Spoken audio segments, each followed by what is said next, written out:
6,000 on their feet. It's 2 balls and 2 strikes. Got him! The Giants, for the first time since 2012, are champions of the National League West. And let this celebration begin and let it go on for a while. Well, Bay Area sports fans, your San Francisco Giants are the 2021 NL West champions. Wait, what? Oh my goodness. Did you guys hear? Over the weekend. Oh yeah. I'm gonna pose it this way. We believe in each other. We believe in, most importantly, God. Mm-hmm. Yet at the beginning of this season, if I had come to you guys and said the Giants were gonna be the 2021 NL West champions at the end of the season, what would you have thought? I would have laughed. I would have laughed. I know Steven was laughing too. I mean, they were predicted to win 73 and a half games. I mean, it's ridiculous. Crazy. I would have been like, what are you on? Yeah, I'll have what you're having. Yeah. Give me some of that. Yeah, here you go. Well, from here, guys, I've got a nice 2020 bottle of Pinot Noir grape juice to celebrate. Very nice. But you'll notice it is not popped yet. Oh, are you saving it for later? Well, I know in baseball they pop it like at every level, at every turn. Yeah. But what's our excitement level right now? I'm going to throw it right back over to you guys. What is our excitement level surrounding the Giants as we head into the postseason? I'm pumped. I'm super ecstatic. I mean, they set a franchise record of 107 wins. I mean, not just San Francisco history. I'm talking franchise record. That's New York and Giants. And last time we went to the playoffs and won the World Series, we won 88 games for the wild card spot. Wow. So now we have 107. And that's only 9. I found out today, that's only 9 short of the most wins in Major League Baseball history, with 116 wins. Dude, I mean, yeah, That's like incredible. you guys said, I'm stoked. I mean, Josh said it a couple of weeks ago. October baseball is back, and so to have our San Francisco Giants back in the playoffs in a time when no one expected is pretty awesome. I mean, you look at our roster. We weren't supposed to be here, guys. So kudos to the 2021 San Francisco Giants. There's still big things to come. Obviously, we got a division coming up versus the Cardinals or the Dodgers. But either way, man, amazing season. You look at, we were in first place for 125 days, and then to clinch the division on the very last day of the season. How epic is that? So I'm super excited. Gabe Kapler in his first full season as manager. Yeah. Again, hats off to him for doing great things with his team. Well, let's go back to yesterday, because as of today, it's Monday. We're taping this live right now, but you guys will be all listening in a couple of days. Let's take it back to Sunday, October 3rd, out at the park. And describe some of the things that happened, Josh? I know a lot of things happened that needed to happen early, and then we're rolling, baby. There was so much happening in that game. There was so much on the line.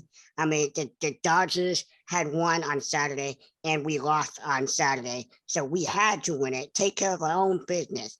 And so with Logan Webb, I call him Mr. Young Fredrickson because he looks like Mr. Fredrickson from the movie Up, that Pixar film.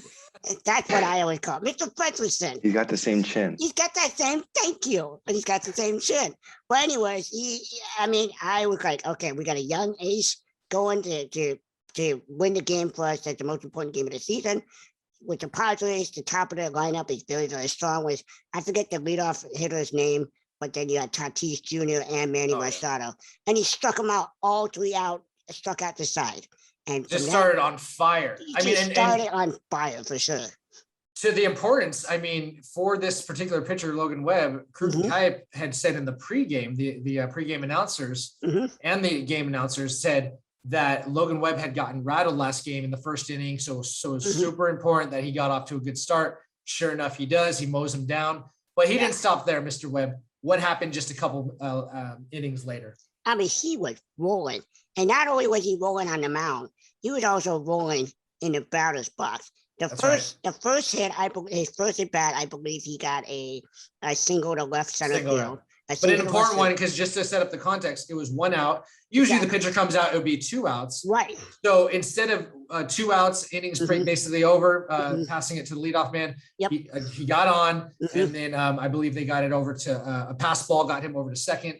And then, a little rally started. I believe Tommy came on as well. And then Posey came up and he knocked in Logan Webb. And I had never seen Posey have so much emotion before as when he gets a hit. I mean, they shot the camera to Posey at first and he was just like, pumped. And so it got me fired up. Right. I mean, Steven, how poetic is it that Buster Posey, the old guard, the guy that as a year ago had sat out, which for good reason, because he's rejuvenated now. How poetic was it that he was the one that really got that thing started in the third inning? Yeah. I mean, we miss Buster, right? He's the heart and soul of our team. So to have him sit out last year, obviously was huge for the team. And so to have him back this past year was ginormous. I mean, again, he's the heart and soul of our team. He's a leader of our clubhouse. So bringing back him in health, in good health, and playing at a high level, all-star level was huge for the team. And I mean, just to go along with Crawford's amazing year and Belt's amazing year. These are the old guys. These are the old guys that are producing, playing at the highest level, having the best record in the majors. It's a great time for Bay Area sports right now. So I'm excited. Yeah. And when Buster's playing days are over, I'm sure he'll have a job with us. But I think more importantly, he's a Hall of Famer. He's a Hall of Famer. So that's no doubt. Yeah. Yeah. First ballot. Josh, Logan Webb maybe isn't quite there yet, but what does he do in epic fashion in the fifth inning, just two innings later? In the fifth inning, he really took matters into his own hand. I mean, he smoked that ball to left field. Home run. He killed that ball. And again, I don't know what it is about Giants hitter, but they love hitting in that parking spot where the ambulance is parked. It's like a sweet spot. I know I said that 2 weeks ago. I don't know who else did it, but somebody did it. Logan Webb did it last night or yesterday. And the crowd went nuts. There was 36,000 people there. I mean, I got flashbacks to the 2010 game 162. Oddly enough, it was against the Padres again. And Jonathan Sanchez hits a clutch triple to have a go-ahead run. And he took care of business just like Logan Webb did yesterday. I mean, a long lineage of Giants pitchers that seem to just be able to hit and hit for power. I mean, Madison Bumgarner, we used to rely on that almost as if he was a regular hitter. Yeah. Unreal. Yeah. Incredible. So, I mean, besides the win, so in the moment, obviously so exciting, but as we take a second to reflect before we move on to the playoffs next week, Steven, I think you had some stats on like just some of the things the Giants eclipsed this year, as far as we talked about most wins in history, in franchise history. Yeah, what else was there? They also had the most home runs for the organization, right? I forget. I don't think it was they had the most home runs. Runs in franchise history. Yeah, franchise history. Most pinch hit home runs in the season. Yeah. Which means in close games, they came up big with some of these moves that Kepler made. Yeah. It was clutch. I believe Austin Slater led the team with 4 pinch hit home runs. I think Alex Dickerson had 3. Ridiculous. And then again, like you said, most wins in franchise history with 107. So, gosh, 107 wins, guys. Put that in the context. That's insane. I would like to know, maybe by next week, Steven, or maybe I'll have to go look it up. But I would be interesting to know how many of those 107 wins were by, like, say, a 1-run win. Like in some of the key games down the stretch. So, and there was an interesting fact that Dwayne Kuiper said yesterday that when the Giants score first, they are 77-14. Wow. That's incredible. All right, sports fans. Their bullpen they had the lowest bullpen ERA, I believe, in the league. So that just goes back to what we've been preaching about the bullpen and how awesome they've been doing. And just to cap it off with the Dominic Leone strikeout to end the game. Yep. That just capped off a great year for him specifically. Oh yeah. He had an under 2 ERA his first year with the Giants. So he's been probably, he may not get the most love because he's not the closer. He wasn't Jake McGee. He wasn't Tyler Rogers, but I mean, he's just as important as those guys have been, if not more. Oh yeah. And congratulations to Camilo Doval for being named a National League Reliever of the Month. Josh, you took the words right out of my mouth, because my buddy, our mobster contributor from up in Bend, Oregon, Ryan, texted me this. Oh, really? Doval. Yeah. For this? Yep. got reliever of the month. Yep. Because I don't know this. I guess this is all right. He struck out 20 guys in 14 and a third innings. Oh, That's pretty good. That's pretty good. Jake McGee, by the way, got that honor in August. So we're just backing it up one after the other. So hopefully, we sort it out to where both Duvall and McGee can come into play in the postseason as not a guys bad we rotation. can rely on. Yeah. And we're going to need to rely on these guys as we go. Yep. There will be plenty more Giants coverage, guys, again, on the Mob podcast. This is just the start. We're excited, very, very excited that the playoffs are starting. But you know what? Let's keep those champagne bottles on ice until the real championship comes to town. But speaking of, we've got something kind of new this week. We're going to start a pseudo segment called Right or Wrong, in which we look back at a few of our predictions over the last couple of weeks, because we want to hold ourselves accountable. Yeah, of course. And first of all, kudos to Steven on this first one. I believe it was a week ago. You predicted that the Giants would win the division by 1. They went ahead and did so after a 6-game stint where they won the required amount of games. I think 5-1 in that stretch. So you get a right, and congratulations, Steven. If we get some applause on that track later, Josh, applause. Yeah. I'm good. Steven, I just have one request. Don't predict it so close next time, please. Yeah, my little heart can't handle it. Let's have a bigger gap. Yeah. We'll get ready for more of that come the next couple of weeks. I'm gonna have to fact check myself, because I believe I nonchalantly threw out that the Niners this season would just be taking care of business at home at Levi's. Since I made that prediction, unfortunately, 0-2. So we're gonna work on that. We're gonna talk about some of the reasons, and hate to sound like a broken record, but a lot of injuries, and we're not talking to positions that are meaningless. There are kickers and quarterbacks and running backs and linebackers and offensive linemen all going down.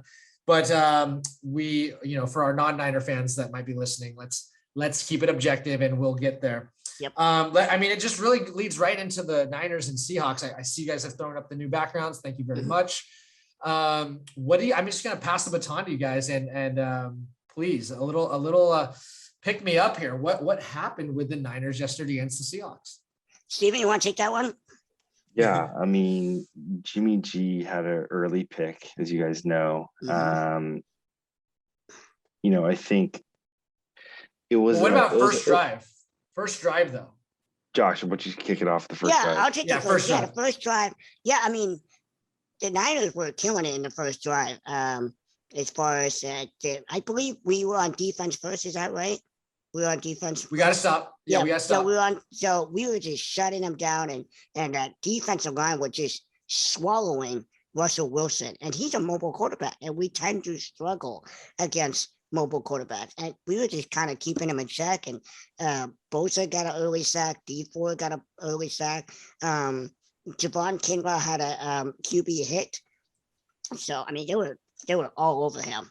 And I just mean to bring up the first drive, because in contrast to how we started in past games, we actually got the ball right down the field, punched it in, and you're thinking, okay, now we're going to roll. And then Steven, as you said, Jimmy got the pick. And then what kind of what happened from there? Just seemed like thing after odd thing happened, to where all of a sudden, instead of being confident in the game, we're kind of like, what's going on right now? Yeah, Jimmy was actually 7 for 7 in his first 7 on that drive. On that drive. And then after that, it felt like to me we were playing kind of more conservatively again. Granted, we don't have a run game again. I know we sound like a broken record, but let's be honest, we were on our 5th running back in yesterday's game. We were down to Patrick. I don't even know his first name. Steven, do you remember his first name? Jaquiz Patrick. Jaquiz. Yeah, Jaquiz Patrick. I like the name Jaquiz. Great name. Great football name. But but to Trey Sermon's credit, I think on the day he had 88 yards running. 89 yards rushing on 19 carries. Right, there we go. A quiet 89. The team as a whole averaged 4.9 yards per carry. So overall, our run game was actually not too bad. Was pretty good. Obviously, Trey Lance will get into him, but he had 41 of those yards. Out of 143 yards on the day for the team. There was no home run runs. You know what I'm saying? There was no explosive runs. It was just a lot of 5-6 yard kind of thing. Yeah. Home run pass though. Home run pass. Exactly. But yeah, turning point in the game, I think, as I alluded to, where pretty much the confidence kind of got deflated was Robbie Gould, for whatever reason, I think had a groin injury. So it was like punters on for the kick. Yeah. Missed the field goal that would have put us up 10-0. Yep. Then from there, Seahawks kind of breathe new life. They get down the field. And then, you know, from there, and then Stephen, maybe I'll have you pick it up from here. There was that transition, not only from personnel, you know, like the special teams and things like that. We'll get to that. But then Jimmy's out, and in the second half, the reins are handed over to Trey Lance. Yeah, so Trey Lance show comes in the second half, and I mean, Shanahan alluded to this, that the game plan wasn't meant for Trey Lance. It was meant for Jimmy Garoppolo. So they had to kind of change on a dime, put Trey Lance in for the second half. He wasn't expecting it, and obviously he had a very rough first series. But as to be expected with a rookie quarterback, he's going to have his ups and downs. And so overall, I mean, I think he did as good as we can expect. Yeah. Considering, you know, he's playing on short notice. He had a huge touchdown to Deebo Samuel, 75 yards for the score, to kind of bring back life to the team. And then I think, you know, what hurt the team in that second half was that special teams fumble on that punt return by Trenton Cannon. And so, you know, the Seahawks were able to put up 14 quick points because of that turnover.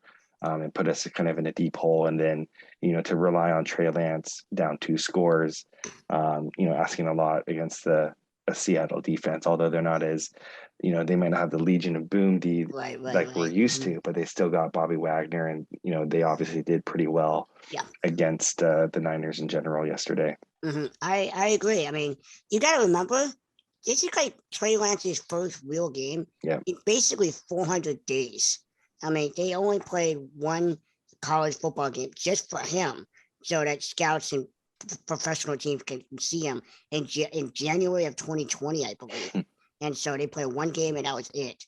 So the fact that Trey Lance came in that capacity yesterday in the second half, yes, he struggled in the first drive. But then I thought he kind of composed himself very well. As he kind of looked like as far as leadership wise and composure, he kind of looked like a veteran in that standpoint. But his throws were a little bit off, as we know. Yeah. The timing was off. His throws were too fast for the receivers. I mean, you could see they were going through their hands because it was so fast. Yeah. But when he connected.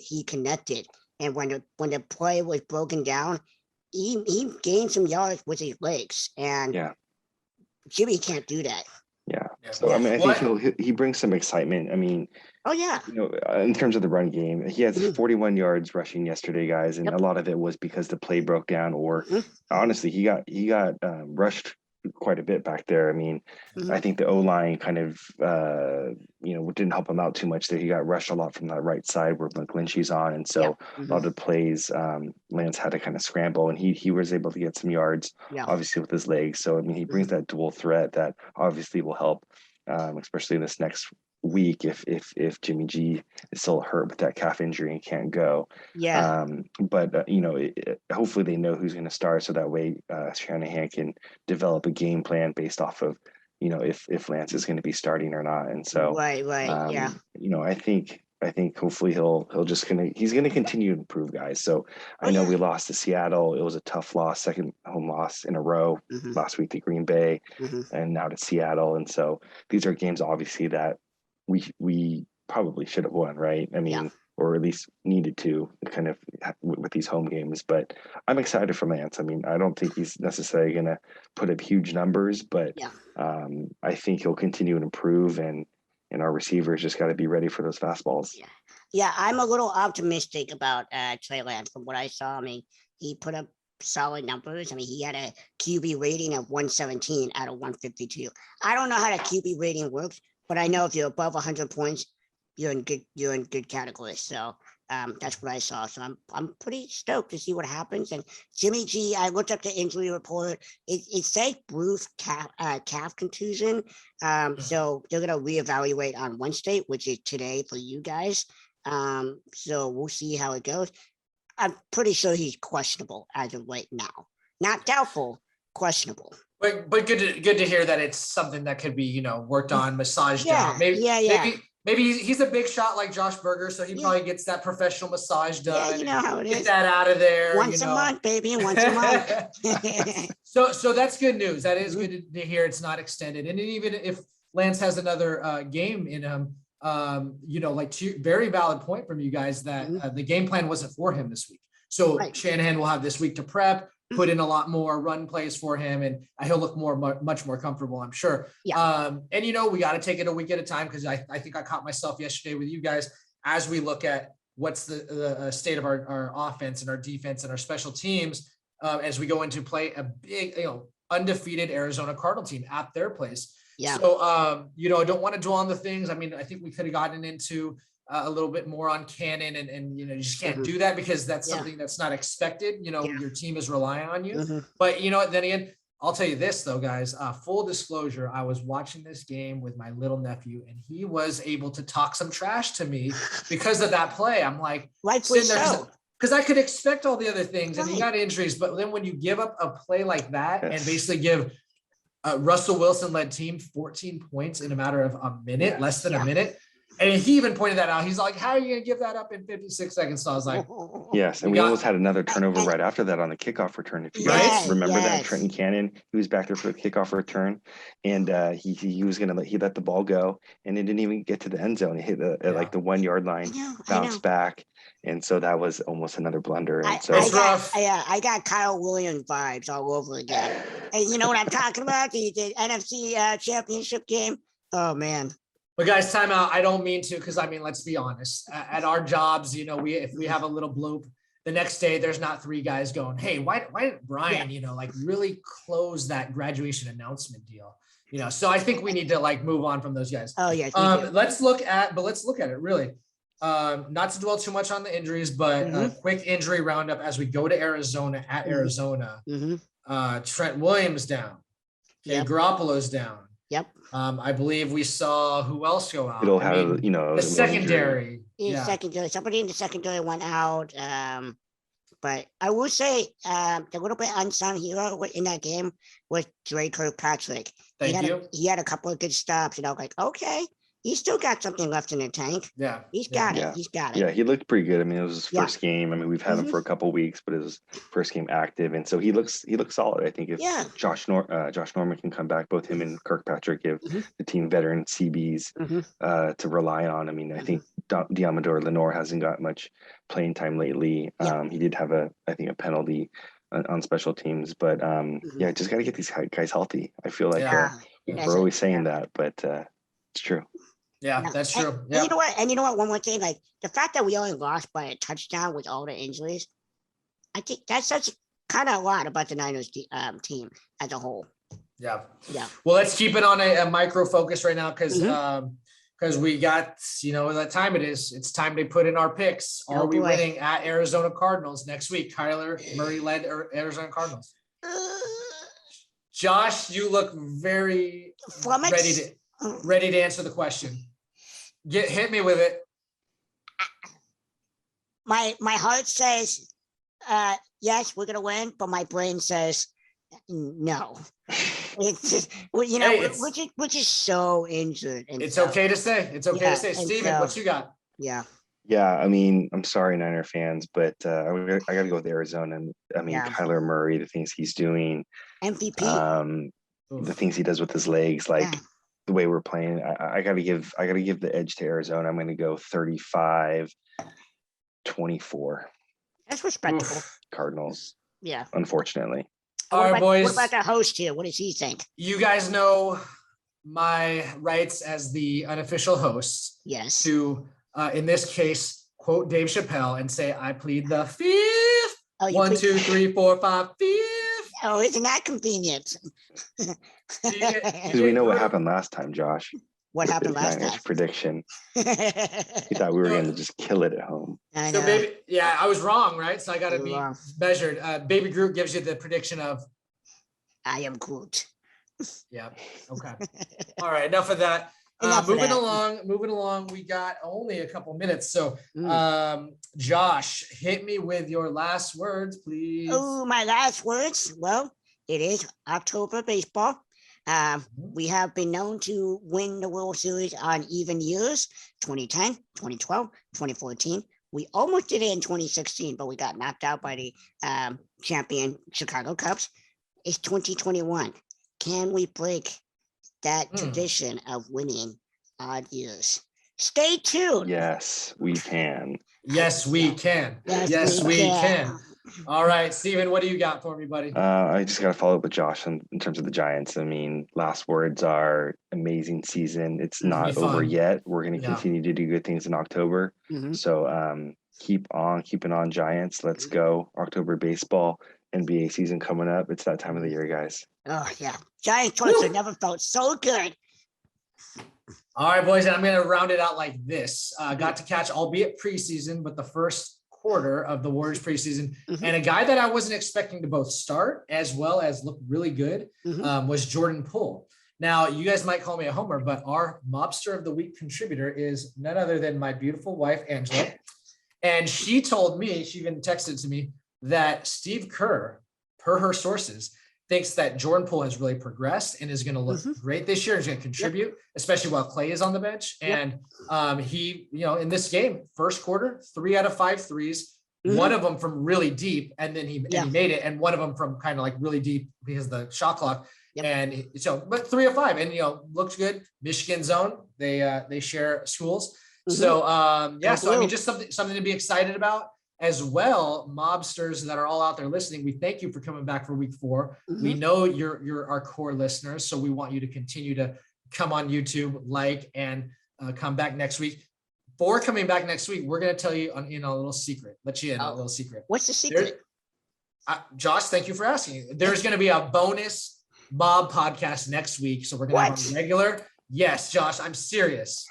We're going to have our Monday to Monday to Tuesday, maybe drop.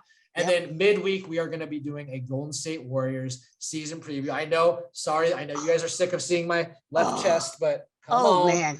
All right. So that's a good looking logo. So there we go. So guys, be excited. I know we're excited. So we can't wait to get on to next week. I mean, it's truly an honor to be up here with you guys and to just look forward to this each and every week. And so next week, we're going to have Giants playoffs. We're going to have Niners, Cardinals. Raiders kind of took a step back this week, but we'll continue to hopefully shout them out a bit. Derek Carr, let's go. And last thing is before we get on to next week's Ep 4 and then our Ep 5 Warriors season preview on NQ 3, 2, 1. You know what to say, guys. Mob out.